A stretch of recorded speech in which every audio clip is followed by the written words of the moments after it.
മുസ്ലിങ്ങൾക്ക് മഹാഭൂരിപക്ഷമുള്ള ബംഗ്ലാദേശിൽ നടക്കുന്നത് ഹിന്ദു വംശഹത്യയെന്ന് ഭാരതീയ വിചാര കേന്ദ്രം ഡയറക്ടർ ആർ സഞ്ജയ്.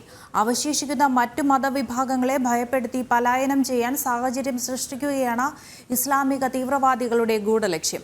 ജമാഅത്തെ ഇസ്ലാമിയുടെ നേതൃത്വത്തിൽ ബംഗ്ലാദേശിനെ തീവ്ര ഇസ്ലാമിക രാഷ്ട്രമാക്കി മാറ്റാനുള്ള ശ്രമമാണ് നടക്കുന്നത്. ബംഗ്ലാദേശിൽ മനുഷ്യാവകാശം ഉറപ്പുവരുത്താൻ പ്രധാനമന്ത്രിയും UN മനുഷ്യാവകാശ കമ്മീഷനും ശ്രമിക്കണമെന്ന് ആർ സഞ്ജയൻ തിരുവനന്തപുരത്ത് പറഞ്ഞു. യഥാർത്ഥത്തിൽ അവിടെ അക്രമം അഴിച്ചുവിടുന്നത് ഇസ്ലാമിക തീവ്രവാദികളാണ്.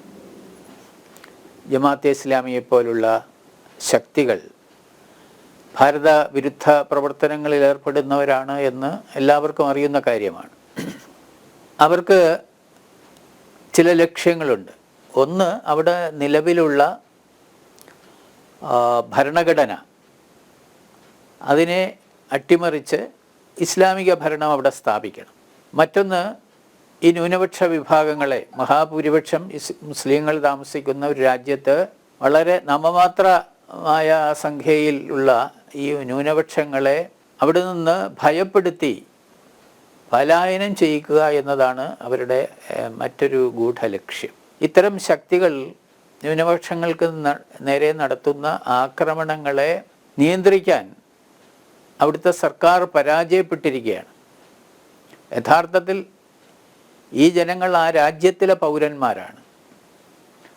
അവരുടെ ജീവനും സ്വത്തിനും സംരക്ഷണം നൽകുന്നതിൽ മുഹമ്മദ് യൂനുസിൻ്റെ സർക്കാർ തീർത്തും പരാജയപ്പെട്ടിരിക്കുകയാണ്.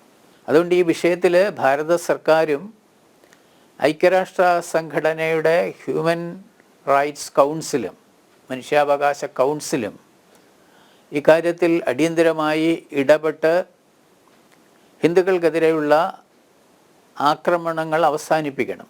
അതുപോലെ ഈ സ്വാമിമാരുടെ മോചനം ഉറപ്പാക്കണം.